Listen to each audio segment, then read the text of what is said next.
everyone. This is Eddie Aparicio, and I am joined by my co-host, Anthony Tuan Corral, and this is Buzzer Beaters. Buzzer Beaters is a podcast that is dedicated to basketball with an emphasis on the NBA.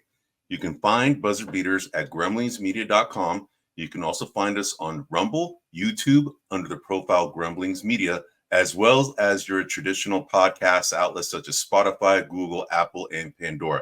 You can also find us on Facebook and X. This is the first time you watching the show. The typical show is that Tuan and I will actually pick topics, up to 4 topics each, with the intent of going about an hour of the show. Sometimes we might go a little bit over. Sometimes we go a little bit under. Since right now we're only kind of going over the summer league, we're probably gonna get to an hour, maybe a little bit over. But if you missed our last 2 week show, we actually covered the draft, free agency, trades. We graded every team, all 30 teams and how they did in the whole free agency, trade, draft period. And now we're knee deep in summer league. Summer league started taking place last week. And last week's show, after we finished the last 15 teams that we covered, we also gave a sneak peek as to what we're going to cover here in the ensuing week for summer league, since the summer league, I think, is going to end on July 22nd. That's when the championship game. And there's a lot of games going on. I mean, there's games going on every day from here on out until the 22nd. And it's great. It's fun. I mean, it feels like the NBA season all over again here, right? But it's all with all these first year and second year guys, sometimes third and fourth year guys, depending on how much playing time and where they're from.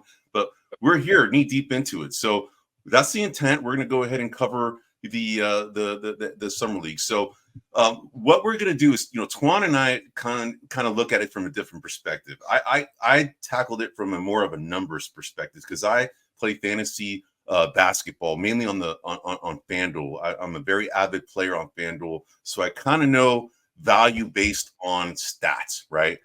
Tuan's looking at it from more of a eye test, right? And I know some of the audience out there, you're going to essentially, identify with one of these two perspectives on how we look at the game. But Tuan is going to look at it from, okay, how's this guy playing? Is he comfortable? Does he look like he belongs, right? Does he stand out amongst everybody else, right? And we're mainly going to be focused on the guys who just got drafted, right? There's going to be talk a little bit about some of these second-year standout guys. We'll talk about that later. But we're going to go ahead and cover all the players from both perspectives. We're going to show some stats, and kind of how we break down, the numbers from a fantasy perspective.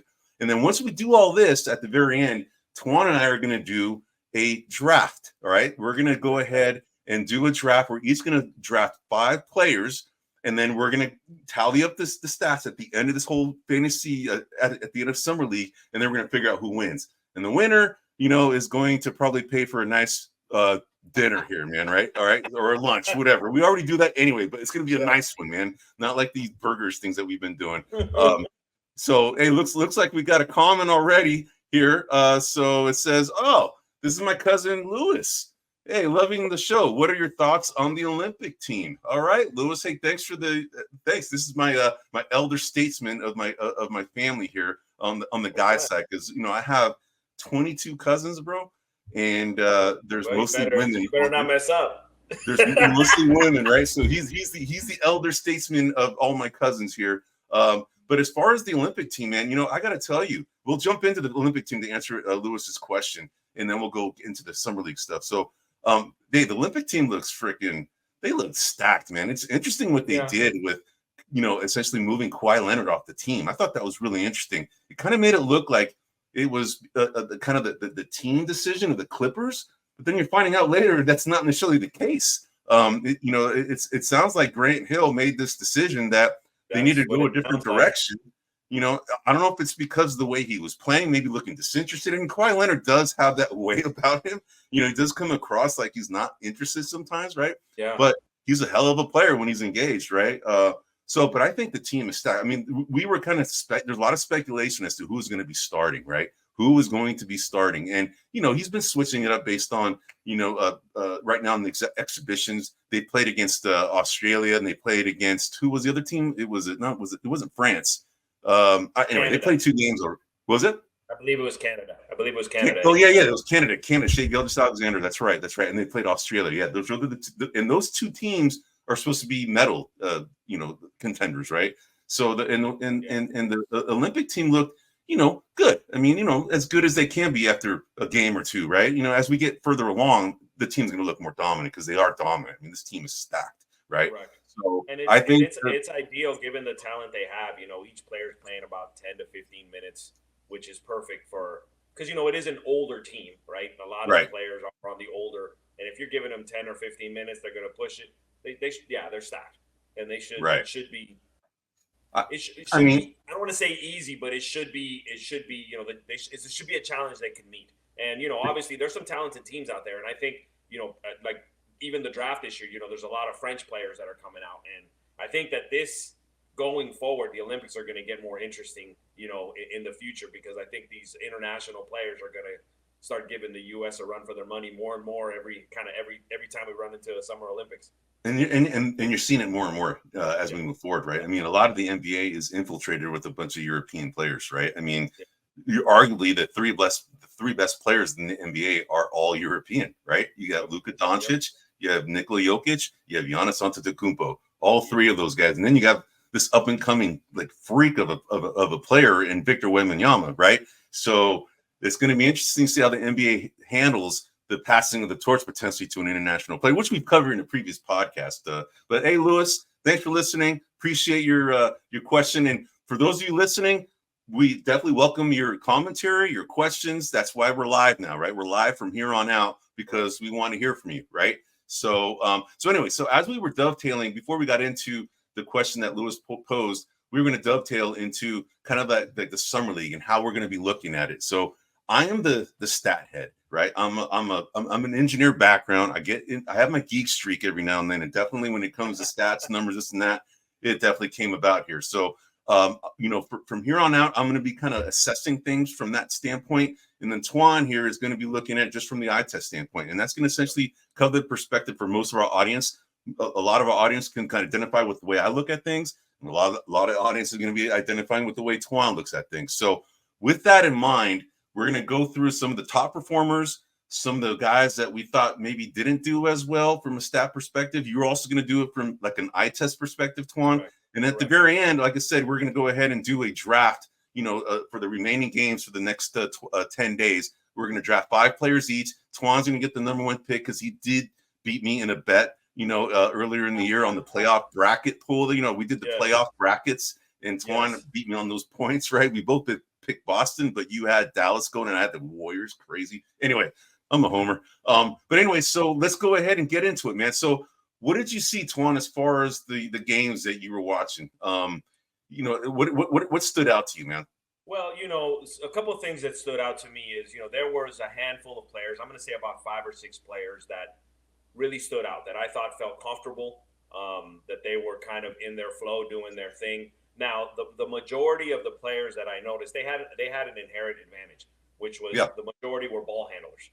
They were bringing the ball up the court. They were dictating the offense. They were, and it was a little harder on some of the bigger players, to kind of stand out because obviously they're dependent. Some of the wing players are dependent to get a pass, those types of things. And, in the summer league, I think that you have, the first rounders and the second rounders and the second year players. So I think all of those players have a certain level of comfort that, they're going to make a squad or they're going to be, but then like you said, you have these third year players, you kind of have these undrafted players that really going to make a name for themselves that kind of sometimes get in the way of cohesiveness of a team. I'm not saying they're like ball hogs or anything, but they're trying to do something that causes them to stand out.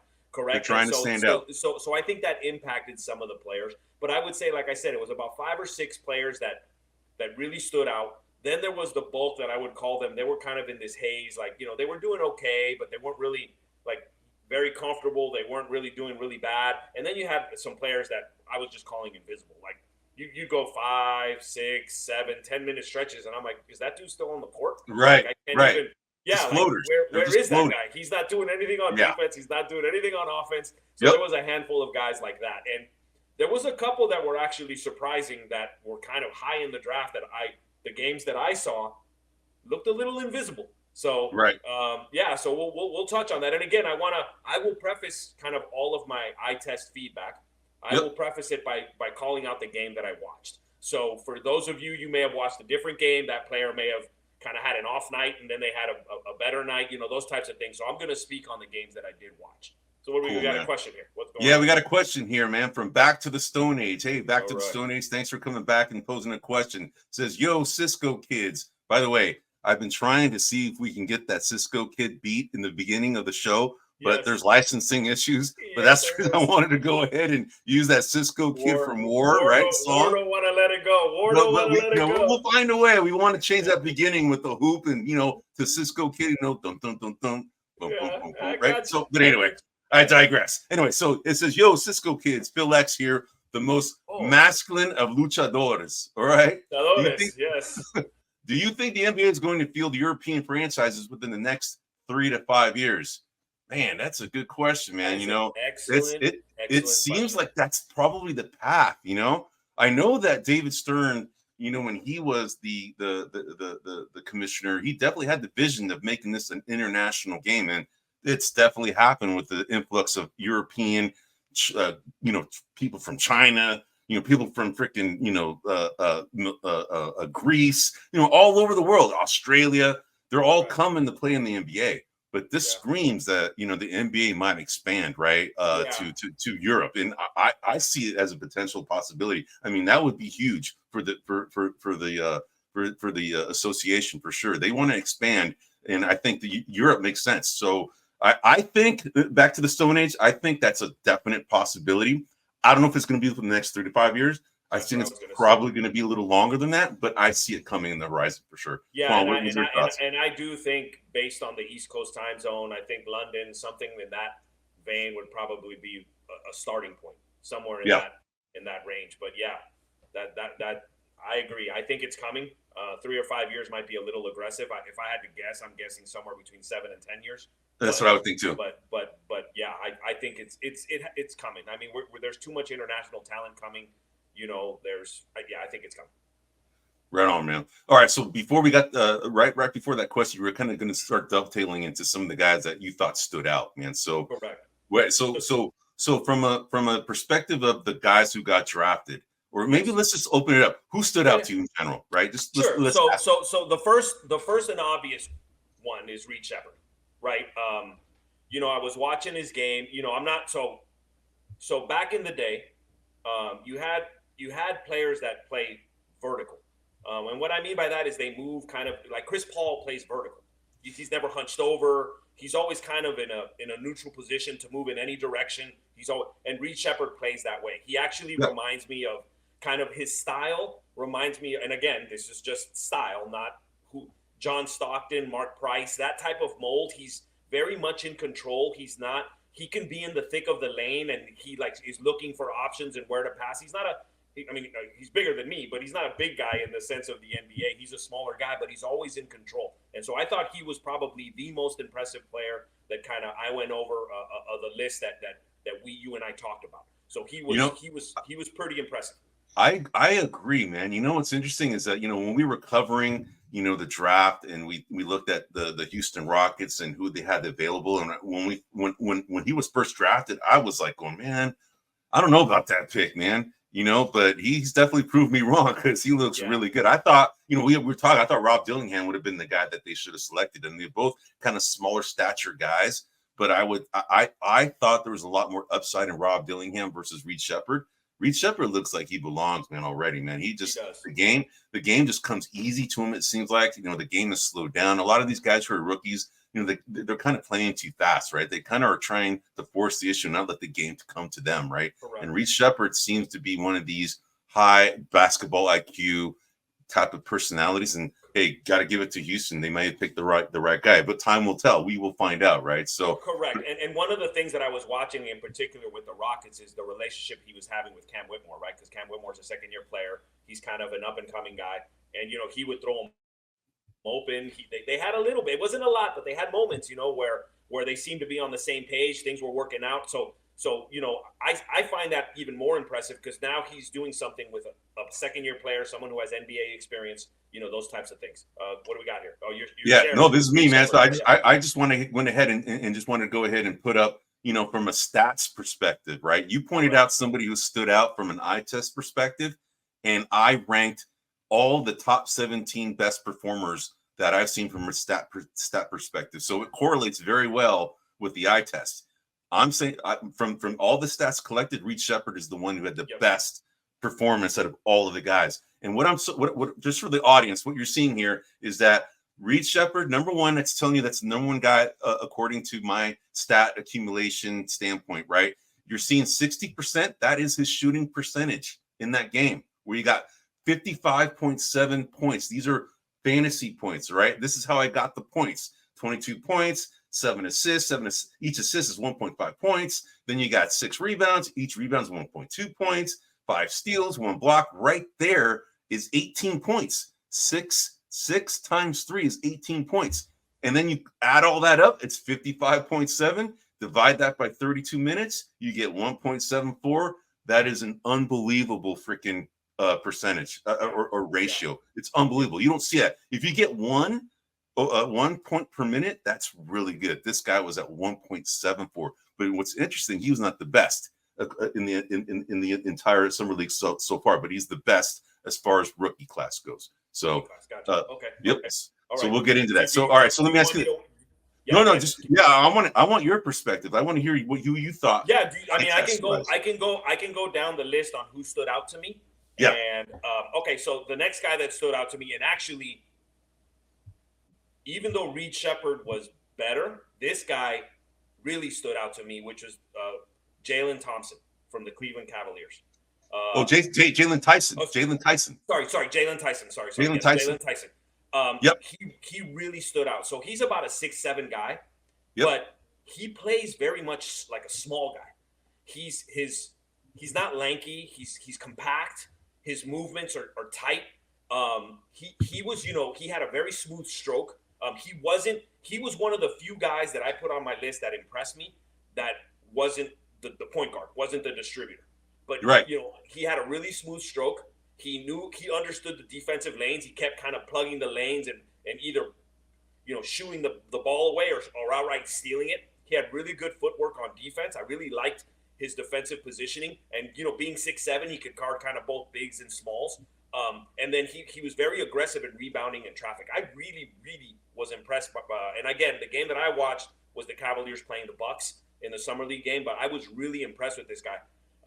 And, Reed Shepherd, I had already heard the news, so when I was watching, I'm kind of already expecting. This guy, for me, was like, all right, who is this guy?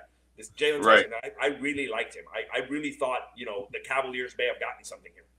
And Twan, man, I got to tell the audience, this wasn't planned, right? We did not plan that, I'm going to give him my list and then he kind of works from it. He went ahead and did an eye test, and it's correlating very well with the list that I have. So right now, he was actually the number 2 guy, the best number 2 guy. He's the second best guy in the Summer League thus far, up to the point, by the way, just so you know, we only are covering the games from the California and Salt Lake City and then the first weekend of Summer League. We did not include the games from Monday, yesterday.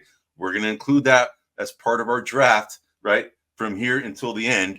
That's what we're going to cover for next week, right? So I just want to go ahead and be clear as to who we're covering and what stats we're covering for this period. So Jaylon Tyson had 31.4 points, which clipped to 1.49 as a points per minute ratio, and he shot 50%. I mean, that's pretty damn good, man. For a guy, a rookie. I mean, you're looking to see if a guy belongs, and it looks like he belongs, man. He looks to belong. Like, right. I saw him, and I'm like, this guy seems pretty good. Like, right. I like what they had.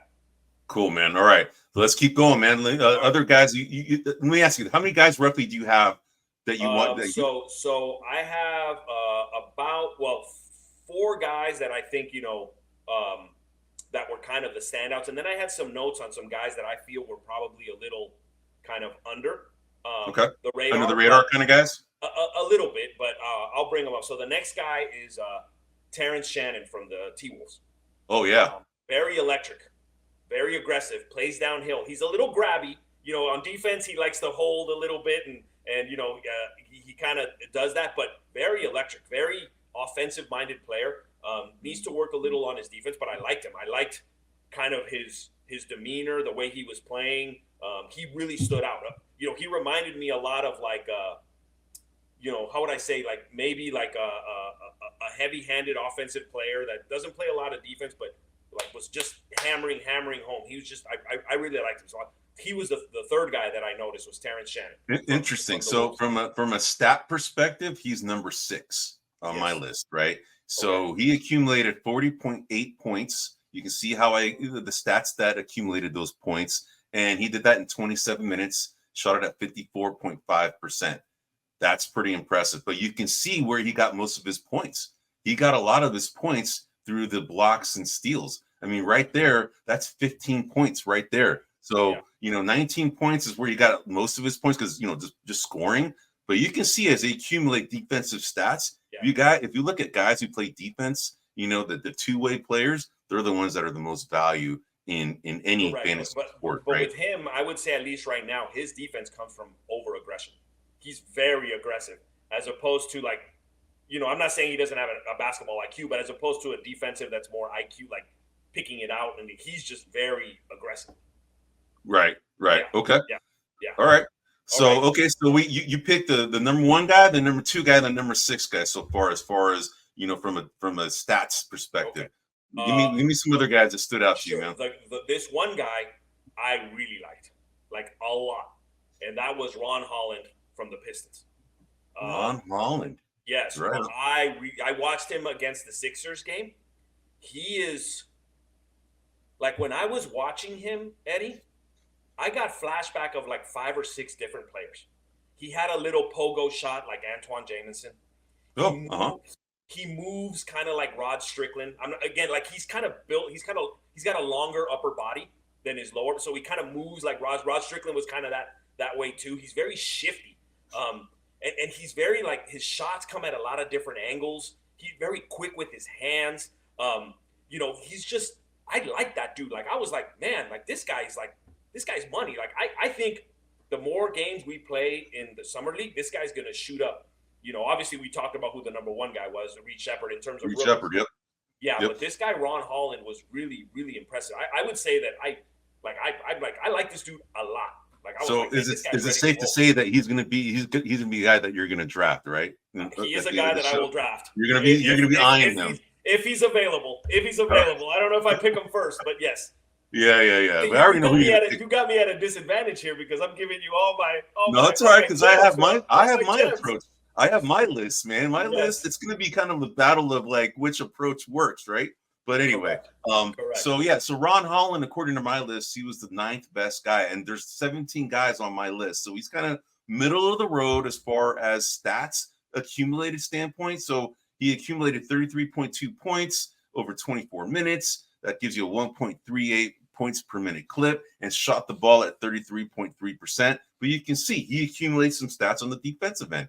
I mean, that's what you're looking for. You're looking for guys who can contribute on both ends. You're not looking for just the guy who can just score. And that's the thing is a lot of the people who don't really play fantasy, they just kind of watch. They're looking for people who score, man. I mean, we get it, man. That's how you win is scoring. But there's a lot of other factors that make a player good, right? And this is what fantasy does. It helps you kind of see the value of a player from all of the stats they accumulate, even the negative stats, turnovers being one of them. I mean, there are guys out there that turn the ball over 6-7 times in the summer league, and they also accumulate fouls. Luckily, these guys that can accumulate up to 10 fouls in the summer league because they want these guys playing, right? So they get up to 10,000 in the summer league rather than the 6. So, but these are negative factors, but that most people don't kind of pay attention to. But for fantasy, you kind of pay attention to it, right? Yeah. So all right, man. So give me some other guys. I want to say about Ron Holland, out of everybody that I watched,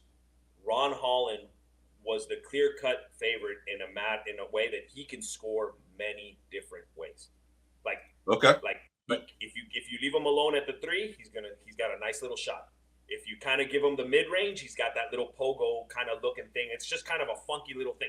And if he goes inside, he's got all these arm angles, that he kind of comes out. So he was offensively, he was the most versatile of all the players. All right, moving down. All right, keep going down the line. The other guys. Okay, how many guys do you have roughly?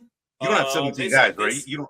This is probably the last guy. I have a couple of notes on some kind of lower class guys that stood out, but the next guy that I have on my list is Tristan da Silva from the Orlando. Oh, yeah. Yeah. Okay. I watched him against the Pelicans. Uh, he's got good movement. He's very active in cutting to the rim. When he plays D, he plays very vertical, right? He doesn't lean forward, doesn't lean back, kind of just very vertical on defense, which is, I think, something that gets lost on a lot of players. On the fast break, he's got his head up, right? He plays with his head up, kind of almost like a point guard, and Right. so he does that. He's all over the court, and he's got a very good mid range. So he was another player that I was pleasantly surprised watching him that I didn't expect would be as good as he was. So Tristan da Silva from the Magic, I liked.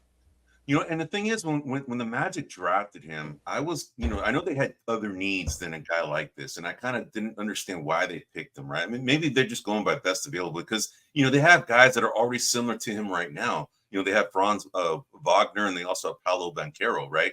They're similar sized guys, and maybe they're kind of trying to go for this positionalist kind of team, right? They're all kind of long, can kind of defend multiple positions. I mean, that's kind of what the Boston Celtics just did, really. So that's probably why maybe some of these teams are doing this, is because of that trend. But we shall see. I know that, to me, I thought the Magic needed a point guard, and I think I may have commented in the pre-draft show that they needed someone like an Isaiah Collier type, right? I mean, because Isaiah Collier went shortly thereafter. But anyway, but you're saying this guy looks pretty good. But as far as from a fantasy standpoint, or just from the stats accumulation standpoint, he was the number 16th guy out of 17, right? Doesn't necessarily mean he's bad. It's just telling you, relatively speaking to other players, he's more towards the bottom, but it's still very, very impactful, right? I mean, this guy shot 50%, scored 28 points, and 28 points being all of the stats accumulated, right? You have 13 points, 4 assists, 5 rebounds, 1 steal in 23 minutes. That's how you get that ratio of 1.21. You can, the top guy was 1.74, Reece Shepherd. You can kind of see the discrepancy right there to Tristan da Silva. So you can see, there's roughly about a half of a point that's separating the top from the bottom. So, okay. So that's interesting. All right. So is that the last guy that you have, or do you have others? I have a couple of guys that I noted that I think were, a little less, probably a little less. There's two guys. One guy was Stephon Castle, who hasn't played in the summer league, but he played in, I believe, in a tournament or something prior to that. Yeah, he played in the I think it was the Salt Lake City games. Yeah. And so we had talked about him on our podcast regarding the UConn Purdue championship game, and he defensively, he hasn't missed a step. His 3-pointer was a little shaky, but I wanted to bring him up because he's kind of a name guy that it hasn't been playing, so I'm not sure how that ranked on your list. But my guess is that he probably didn't have enough minutes. He didn't. he had roughly about a 1.1 points per minute ratio. It's still good. He just didn't play that long, right? He only played like 21 or 22 minutes max.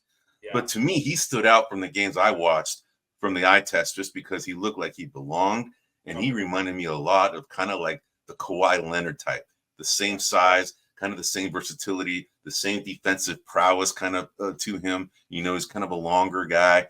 I really liked him a lot, but just so I'm giving you kind of a little nugget here. He's not playing the rest of the summer league, so don't draft him. All right. So I'm just telling you that because I kind of you already knew that.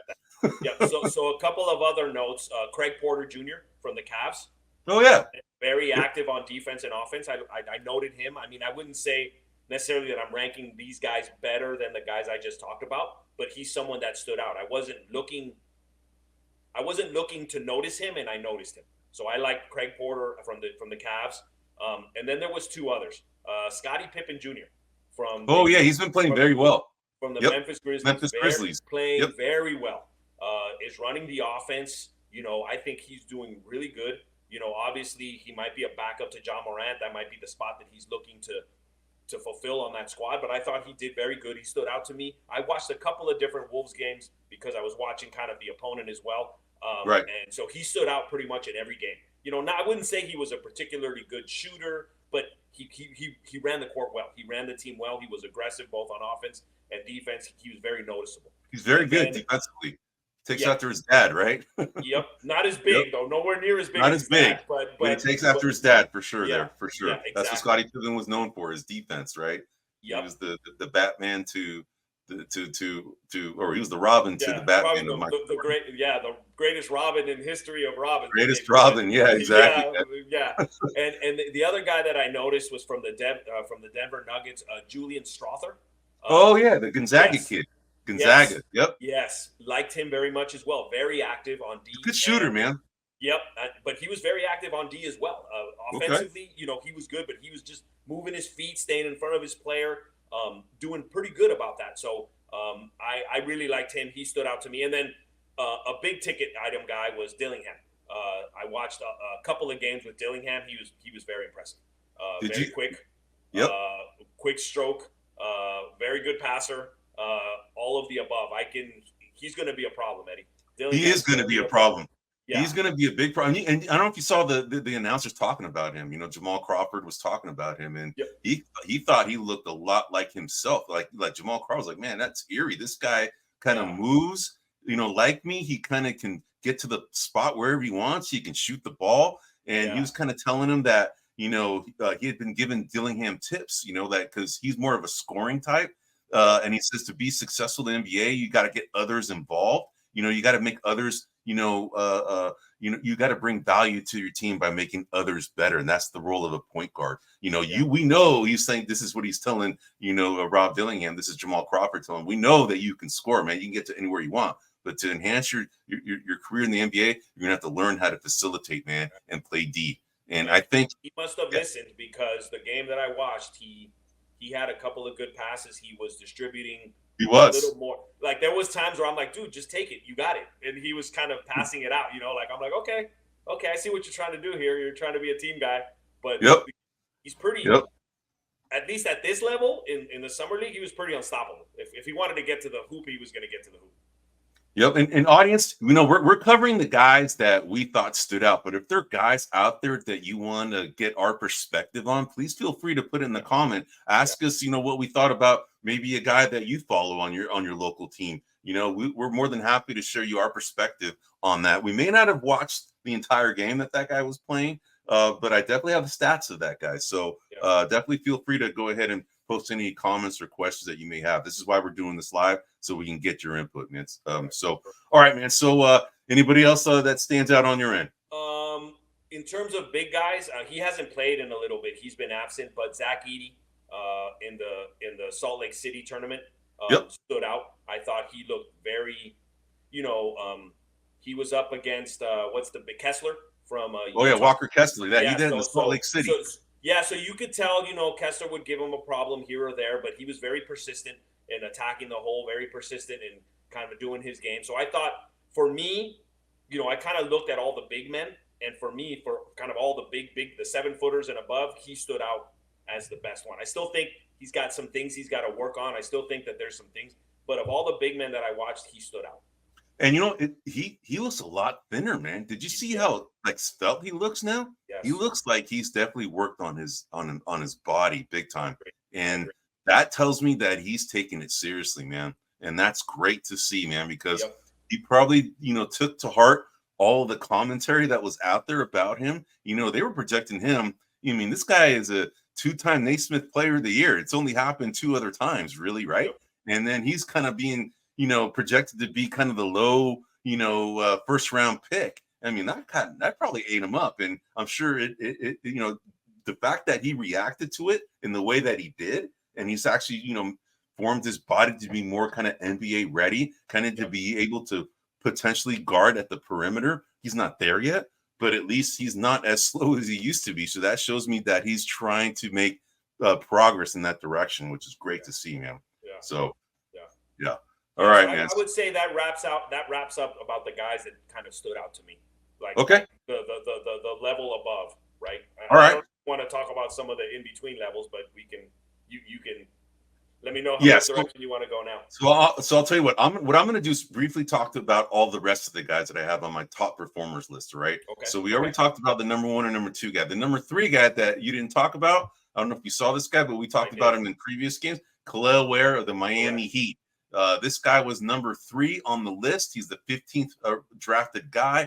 He had a 57.1% shooting percentage for the game, and this is not the entire all games that he played, This is one game, his best game out of all the games that he played. This is what I'm showing him. This is not an average. Just all these stats I'm showing are the best of everybody's games, right, so far. So he had a 1.47 points per minute clip. You can see how those stats accumulated. He did this in 29 minutes. That's why you get 1.47 points. So Kel'el Ware looks very impressive. It took him a little while to get his legs under him. It's normal, for a lot of these guys that, are in, some of these guys get more nervous than others. It's just the way it is, right? And it's understandable, right? I watched him. I watched him against the Celtics, which this wasn't the game he did those stats on. Right. His shot is kind of weird. He kind of has this cup thing that he does, but it works. It works. He's very active on the rebounds. Like I got him rebounds. Yeah.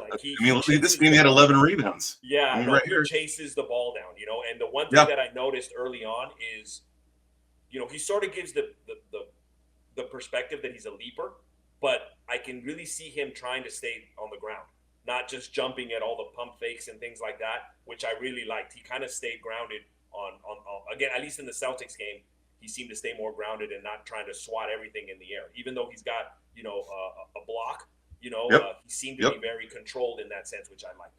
Yep. Yeah. Right on, man. So, all right, next guy I had is number 4. I had Bub Carrington, drafted out of Pittsburgh, plays for the Washington Wizards. Part of the reason why we gave a B+ to the Washington Wizards as far as their offseason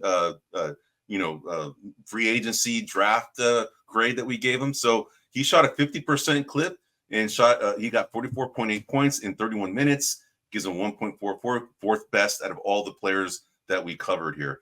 Number 5, I had Donovan Clingan of the Blazers, formerly of the UConn Huskies. Check this out. This should be a 1 here. It should be 12.5%. That was the shooting percentage, right? This is a good example that scoring isn't everything in the NBA, right? It's 12.5%. He still accumulated 38.1 points. And the reason being, look at all these stats: 13 rebounds, 5 blocks, 1 steal. This is all the things that, NBA teams want out of their center. And this guy is definitely, going to be pushing DeAndre Ayton. And it's possible that they might, deal DeAndre Ayton, although I think a deal would have been done by now. But, when the trade deadline comes up, you never know. This guy might push DeAndre Ayton out of Portland, man. So, but he looks pretty good. He looks like he's a pretty versatile guy. A lot of his blocks are these tippy blocks. They're not like they're just kind of these little tippy things that people trying to get above him, for a rebound recovery, and he's just he's just kind of popping them out. But you don't think he can't shoot? He can't shoot. No. He needs to work on that. And I think he has the capability of doing it. But in today's NBA, you're going to have to shoot better than he does. Zach Edey has a decent shot around the basket. He's so freaking big that, he knows how to do all these hooks and all these weird, and he's got good post-up moves, man. Zach Edey's going to be a problem down low. And he has a decent mid-range shot, but Donovan Clingan, that's where I think he needs to improve in order to make a difference. Yeah, and I will tell you, just watching Edey, watching him in my mind in the game, he looked significantly slower than Edey. Oh, Donovan Clingan does? Yeah. Yes. Oh. Yeah. And it might be that, Donovan Clingan might be heavier now than Zach Edey, because Zach Edey was he looked slow out there. Well, he's like 285 pounds, right? This is what Donovan Clingan. I think Edey, they had him at 299. So Edey. Oh, so he lost a lot of weight because he was more than that. Yeah. Okay. But he looked slower to me. I mean, again, I'd have to see them together. But watching one, watching the other, Clingan looks slower. Yeah. All right, man. So let's move on to the next guy. So we have Isaiah Collier. He's the number 7th guy on my list. You look at the points that he accumulated at 26.3 points. Actually, it's more than that. There's a math problem here, but he did that in 29 minutes. 66.7%.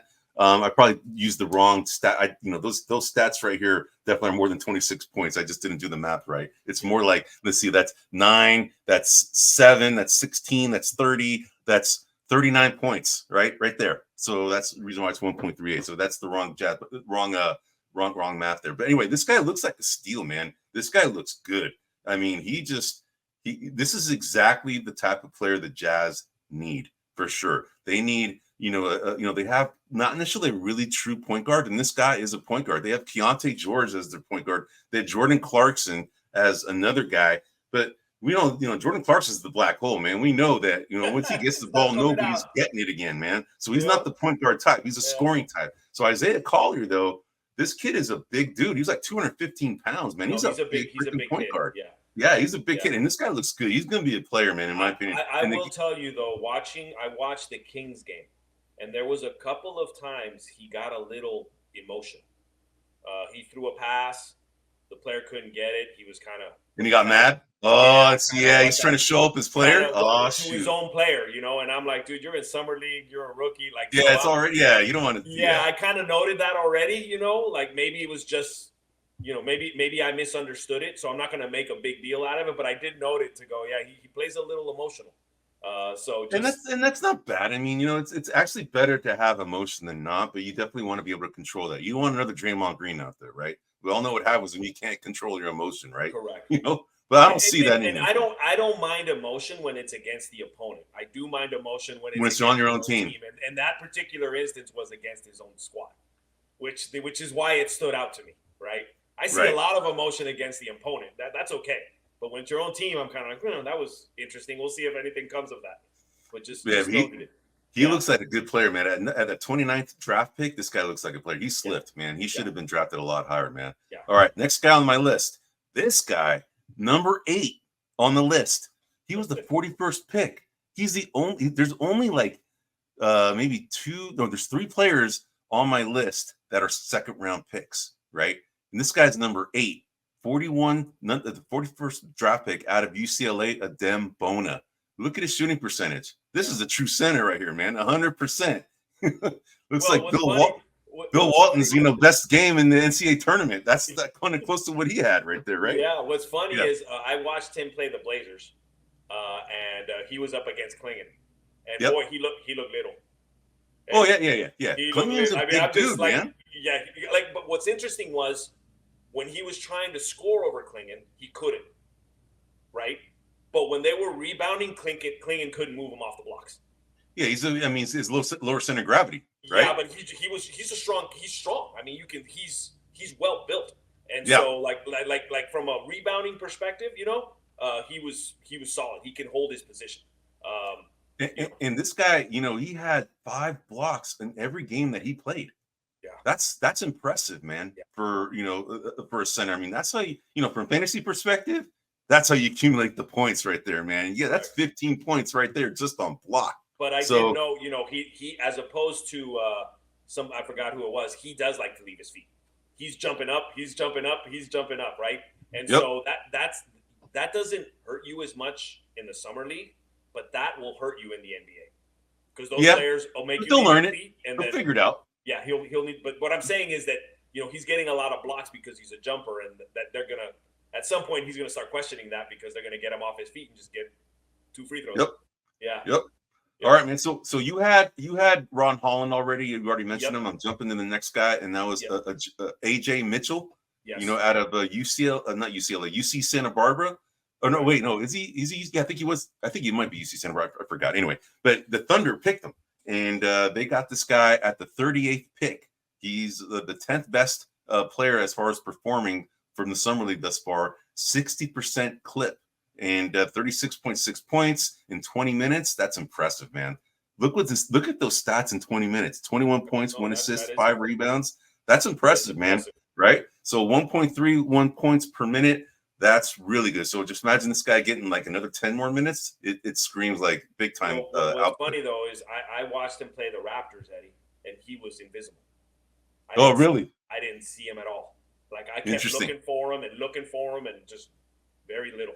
And there was one game that he didn't really play that much, and it might be because it might have been a back-to-back. But I know that I picked his best game, and this is I think this was his very first game. This is what he did in the California. No, it wasn't the California. It was the Salt Lake City summer league. So that's what I guess what I'm trying to point out is you're picking his best game. I'm picking a random game, right? And we're just kind of comparing, right? So like if you told me his eye test is this dude is going to get cut. Like that's the game that I saw is like this dude isn't even going to make the squad. Kind of right? That's kind of what I saw. But again, this is just one game. There's many games, Yep. right? And yeah, exactly. You know, and everybody has a bad game, right? So you already talked about Zach Edey. The next guy after Zach Edey was Tyler Smith. This is the guy who dropped, and he was projected to be a first-round pick, and the Bucks got him at number 33. He's the 12th best out of the 17 players that I covered here. And look at his shooting percentage. He didn't even get a shot up. He didn't even score, but he scored 16.5 points in 13 minutes. I mean, that's 1.27 points per minute. That just tells you this guy's pretty productive and doing a lot of things other than scoring, right? So this is a guy that you kind of want to watch out for, right? And my notes for him, what stood out was his radius on rebound. I don't know what this guy's wingspan is, but when he goes up, dude, his radius is huge. Oh, it's long. Yeah, he's like grabbing things that feel like are 3 feet away to the left or the right of him. I'm like, whoa, this guy's got a large rebounding radius. Yeah. And he has a decent shot.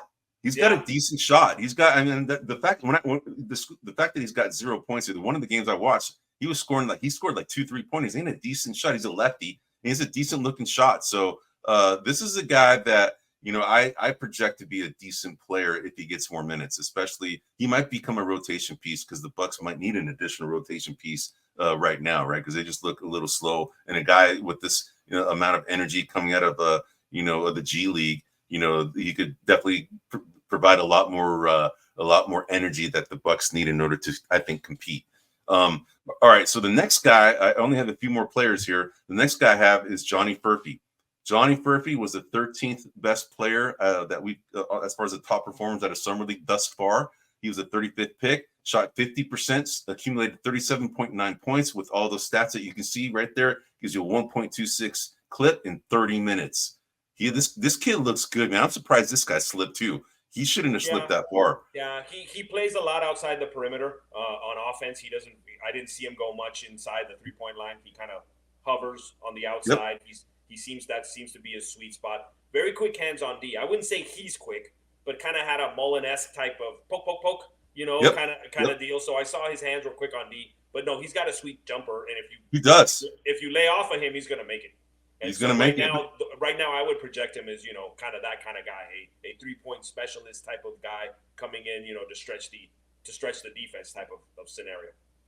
And you can see, look at his production on the defensive end. 2 blocks and 2 steals. I mean, that's what you're looking for, guys who do things on both ends, right? Yeah, so Johnny Furphy is a guy to look out for. He might appear on one of my draft picks, so you just never know, Twan.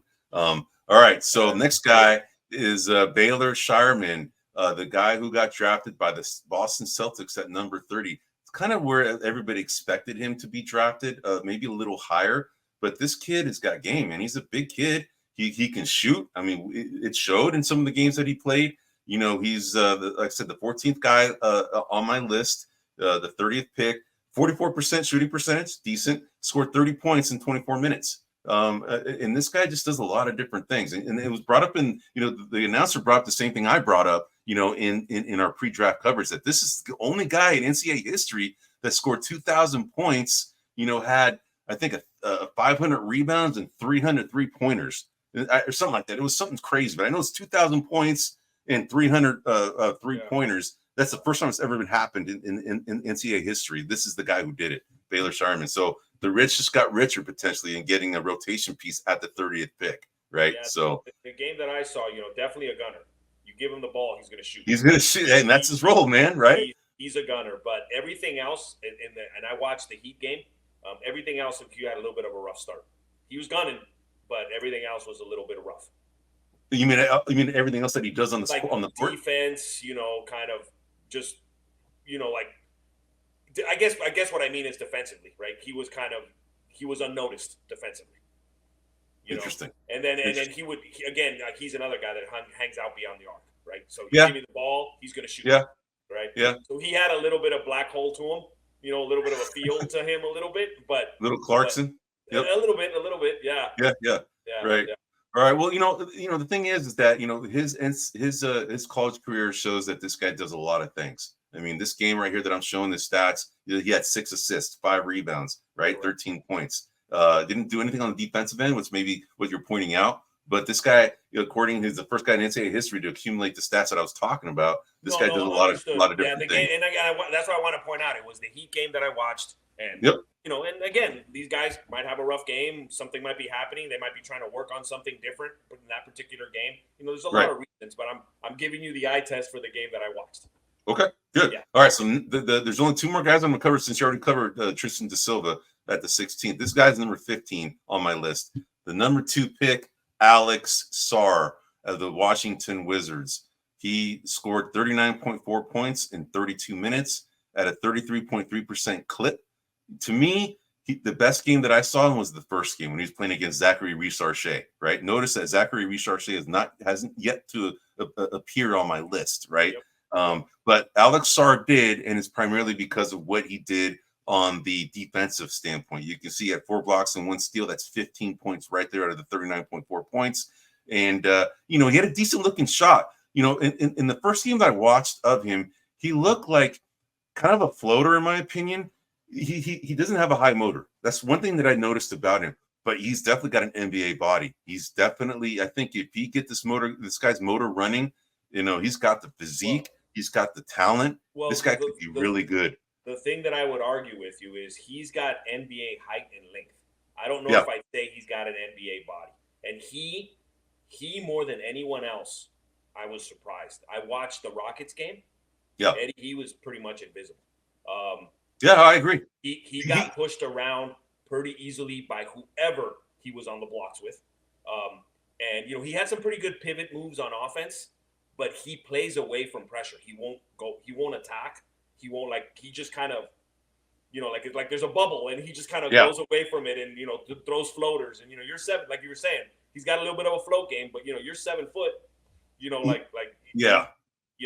then, again, one game, just my eye test, but he was the one that I was most excited to watch and really was most disappointed by what I saw. And what's interesting? Doris Burke brought it up on the broadcast, and I don't know if you listened to or heard it, but what she said is that most GMs, that were looking at the draft thought that this kid had the most star potential. And I think it's just because of all of his assets, right? He's a big kid. He's got a decent shot. The frame, right? He's a 7-footer and he can, he's pretty agile. He can go ahead and dribble well. He can shoot. These are all things that a lot of these teams covet, right? And this guy has all of that, but I just didn't see the motor. To me, what I saw, he looked a little bit like Epe Udo. Remember Epe Udo at Baylor? Similar kind of style game. And I liked Epe Udo. I thought he would be a good player in the NBA, but he just didn't pan out. I think mentals got in the way with him. Once he got traded away to Milwaukee, that kind of messed up his whole thing, and he just was on this different trajectory at that point. But Alex Sarr, that's what I saw out of him. He reminded me a lot of Epe Udo, but has a lot of potential. So we shall see if the Wizards can go ahead and make this guy a player. All right, so you've already touched upon Tristan de Silva. The last guy on my list was Cam Spencer. He was the 17th player on my list. The 53. He's the third second round player on my list. You saw he's 50%. Yeah, this guy's a really good shot. I would say out of all the guys that I've seen, this guy seems to have the best shot so far that I've seen out of all the players that I covered or watched, right? But you can see 40.4 points in 34 minutes. It's pretty damn good, man. So, all right, man. So as far as that wraps up pretty much all of our best performers. Now we have a short list of worst rookie league performers here thus far. And let me ask you that from the eye test perspective, did anybody really stand out as far as, oh my God, this guy does not belong? So again, based, like we talked about Alex Sarr, I like Big Stiff came to my mind, right? Like just Big Stiff, right? But again, we already touched on that. A couple of people that stood out to me, and I don't want to make this anything, but Bronny James, he looked overmatched. He looked like, You can tell the pressure's on him, man. You can tell the poor kid's got a lot of weight on his shoulders right now, man. Correct. If he can work through this, man, then he's gonna make it. But he's got so much pressure. I mean, the shadow that's cast upon him by his dad is huge, right? Correct. And it's a big deal. I mean, this is the first time it's gonna happen in NBA history where you have a father-son playing on the same team, and a lot, he's already got a contract, right? And You saw some coverage about Rob Pelinka kind of shaking his head, seeing what he's doing on the court. We don't have the context. We don't know if it's because of Bronny James, but this guy's got a lot of pressure on him, man. But you can see that people are pulling for him, man. I don't want to see this guy, just not perform well, man. I kind of want to see him do well, just because it'd be cool to see. It'd be a cool little story. But this guy's got a lot of weight on his shoulders. I can't blame him. Hopefully he can, get his game back and kind of get a shot. But I get you, man. I saw it too. He just looks overwhelmed. That's what I see. Another guy that stood out to me, and we were talking about how it's easy for the point guard to shine, and I think that people are going to have a dispute with me, but Nikola Jurisic, I watched him. He's a point guard for the Hawks. Yeah. He got hurt in the second game, or I watched the Spurs game, and he handles the ball well, but he doesn't lead anybody. He doesn't. It was just him kind of dribbling around out there. I didn't really see him kind of initiate the offense. He's tall for a point guard. I think he's like 6'7". I think he might, maybe I just had him on an off night, but he was one that I thought, hey, a 6'7" point guard that handles the ball well, he should be doing all right. And I was kind of like, for a point guard, you should have been doing a little bit more. So no, I hear you. And Nikola Jurisic actually was the number 9th guy worst on my list. You already brought up Bronny James. He was the 7th worst. I had Nikola Jurisic at 0.62 points per minute. Bronny James at 0.59 points per minute. You can see how that fares against the best guys on the top performing list. Yeah. You have a guy who scored 1.74 points per minute in a Baylor Shireman, and now you have someone like a Bronny James and Nikola Jurisic as guys who scored not even 1 point per minute, not even close, some of them even half, right? Yeah. But anybody else that you brought up? These two guys? Anybody else that I didn't even notice at all, which is kind of telling you something, was Jacoby Walter for the Raptors. Good call, man. Yes. I agree. He's the 19th pick. He's the 5th worst on my list at 0.49 points per minute. Yeah, Jacoby Walter was just non-existent for a first round pick, man. Yeah, I was just like, where is this guy? Somebody let him out. And what's interesting? Out of all of the guys on my list, he's the only first-round guy on my list. The only guy. Everybody else is a second-round pick. Actually, I take that back. There's one more who's a first-round pick. Okay. But this guy is the highest drafted guy at number 19 on my list. Yeah. There's another guy who got drafted below him who's higher on my list as the worst. Right? And the other guy, since we're talking about it, was Pacomi Dadiet of the Knicks. Right? This is a guy out of France. Yes. He's the second worst. He's a 25th pick, and he scored 0.41 points per minute compared to Jacoby Walter at 0.49 points per minute. Right? But the worst was Kyle Filipowski with the Utah Jazz. 0.33 points per minute, man. He scored 5.62 points. Accumulating points, rebounds, assists, blocks, steals. 5.62 points, man. And I think he did that in 21 minutes. It was something crazy. It was like some ratio that was like, oh my God, this is horrible. All right. So I talked about I watched him, Eddie. Yeah. You're gonna be this is eye test versus your metrics, right? Yep. So he was passive on rebounding. He wasn't a very aggressive rebounder. But he had a little bit of Jokic in him, looking for the open player. Kind of a passing mentality a little bit. He's obviously nowhere near as good, but he had a shot here and there. I didn't think of the big man. I didn't think he was the worst that I had seen. I know his numbers are the worst, but in terms of the game, and I watched the Kings game for him, I didn't think he was all that horrible. I get your metrics, but I wouldn't say he was the worst one that I saw. Okay. Yeah. Okay. All right. Well, that's fair enough. All right. So as far we're covering the worst rookie performances so far in the summer league thus far, and number 1 was Kyle Filipowski. Number 2 was Pacomi Dadiet, and number 3 on my list is Harrison Ingram of the Spurs. This guy's at the 48th pick. A guy who just kind of disappeared a little bit. I thought this guy would be a decent player at North Carolina, honestly. But hey, we're just judging him on one game, man. There's more games to come, right? There's more games to come. He had a little bit of slow-mo in him on his three-point. His three-pointer was a little slow, but it was clean. It was a good looking shot. It was just slow. And I'm thinking, dude, in the NBA, if you don't have like 8 feet of clearance, you're not going to get that thing off. That was kind of what stood out to me with him.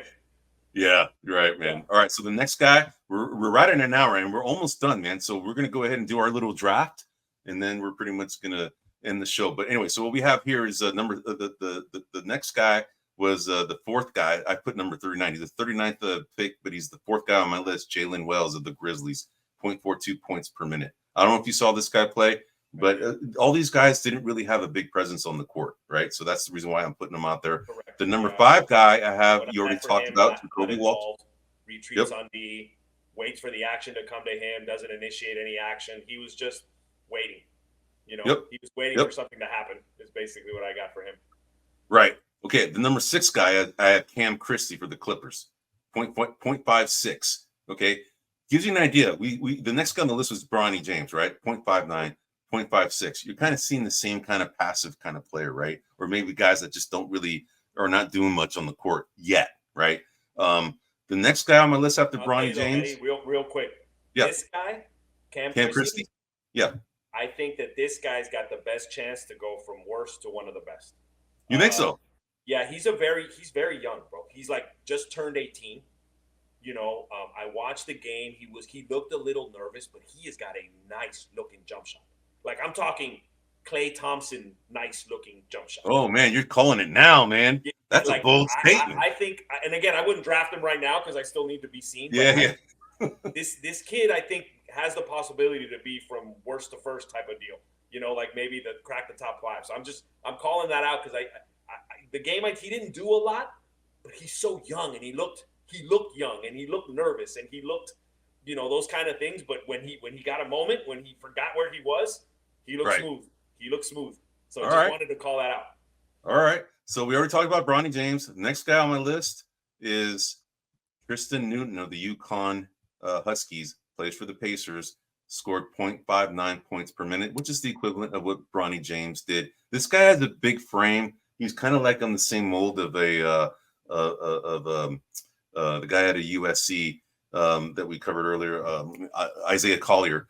The similar build, kind of bigger guys. Isaiah Collier's a little bit more quicker. This guy's maybe not as athletic as Isaiah Collier, but I see upside with this kid. I mean, he just had a bad game, right? I see upside in this guy. I do as well. As a matter of fact, I watched him play the Wolves, and what really impressed me with Newton is he was able to stay in front of Dillingham. I don't want to say he defended him, but Dillingham couldn't get around him. Which I thought was really impressive. I'm like, okay, this is pretty good because you're a bigger guy. You would think that Dillingham's just gonna, and he couldn't. He couldn't do it. Many occasions he couldn't get around him. Yeah, Tristan. All right. So okay. I see this. His D was impressive. I see him having an upside for sure. And then the last guy that we had on our list, you already covered him, was Nikola Jurisic, right? Yep. So these are the guys that we thought were the worst performing top 9 guys thus far in the summer league. But now we have some standouts for the year 2 standouts. There's only 5 guys on my list here, but we were talking about, points per minute. Look at this guy's points per minute, 1.98 points per minute. Cam Whitmore. He's the defending summer league MVP, right? He scored that many points in 29 minutes.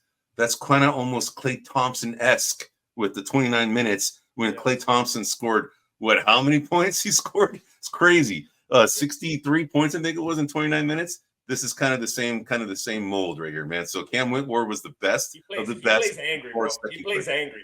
He does. I like the way he plays. He's like. But what's interesting is that he played like this last year, got the MVP, but he barely played that many minutes for the Rockets. I mean, he comes off the bench, but he doesn't really. He's one of these change of pace guys. Who knows? Maybe Ime Udoka is trying to get him to kind of do some other things. Maybe this guy was in his doghouse for a bit, but this guy was a good player, man, in college, man. And I think that he, showed out, in my opinion, so far in the summer league. Yeah. Next guy on the list, Grady Dick of the Raptors, scored 1.71 points per minute. That's 41 points in 24 minutes. That's crazy good production right there. And a lot of it was on the defensive end. All right. Next guy on the list had Jaime Jaquez. Oh, a great. Oh, Jaime Hopkins yeah, is he's a great player, hustler. man. He is a player. He is a player. And my brother-in-law Mike, those UCLA guys, they hype up their players. All right. And JJ too, same way, man. They hype up their players, right? Oh, this guy's the best player coming out of the draft, right? It's like that. That's the kind of commentary you get, right? So, but Jaime Hopkins is a player, man. I mean, I think he was third or fourth. Let me see. Last year it was a Wembanyama for Rookie of the Year. Then it was Chet Holmgren, and then I think it might have been him at 3, and then Brandon Miller number 4, I think, and then Podziemski at number 5, right? So I think that's how it went. But he's definitely a player. He does a lot of good things, and he's definitely a Heat player. I mean, but this guy scored out 1.53 points per minute. This guy's a player. I like him a lot, man. And plus, he's a Latino, man, right? Exactly. There's not many of us in the NBA, bro. Get him in there. Right? There's not many of us in the NBA, man. So anyway, all right. So next guy, we have Trayce Jackson-Davis. All right. We saw how good that Brandon Podziemski played, right? This guy had a better points per minute than Brandon Podziemski had, and Brandon Podziemski was showing out in the last game, right? This guy scored 42.5 points in 29 minutes, 1.46 points per minute. It's really, really good, man. The last guy on the list, though, is the aforementioned Brandon Podziemski, 41.9 points per minute, but he did that in 35 minutes, right? Whereas you got Trayce Jackson-Davis doing it in 29 minutes. That comes into the ratio, right? The lower, the bigger the denominator, the less points you're going to have. The lower the denominator, the more points you're going to get, right? Yep. So the more efficient you are, the more points you're going to get. So anything you want to cover based on the guys that I just talked about? Anybody? Any additional commentary? I mean, obviously Trayce Jackson-Davis and Pods, we're intimately familiar with those guys. They're on our home team, Warriors. I like Pods, but I've always been more excited about TJD than Pods. I just think because we need players more like him, man. Yeah, he fills a need, but I just like his demeanor, right? I like his style. I'm really rooting for him. I hope he has a good second year and future. But yeah, I'm a TJD fan right now. Hey, look at Mike Woodson, man, being the coach of the Indiana Indiana College, the Hoosiers. He got Trayce Jackson-Davis, drafted, and now we got this Kel'el Ware drafted. Yes. And the reason why Kel'el Ware went to Indiana is because of Mike Woodson, what he did with Trayce Jackson-Davis. So it goes to show you that he's building some big men out there in Indiana. Kel'el Ware is showing up on this so far in the games. So Yep. All right, man. So now to the last part of our show. We're at an hour and 7 minutes. We're trying to do this within an hour. And audience, again, we're going live because we want your questions, any commentary. We had a few. We would like to have more, but we're gonna go ahead and do our buzzer beater summer league draft. All right. So let me ask you the rules. Go ahead. To decide the winner, is this a cumulative score? Yes. Or is this the best game? Cumulative score, right? That's what I was hoping you'd say. Yeah, because you want guys that are going to go far, right? I mean, because this is a tournament, right?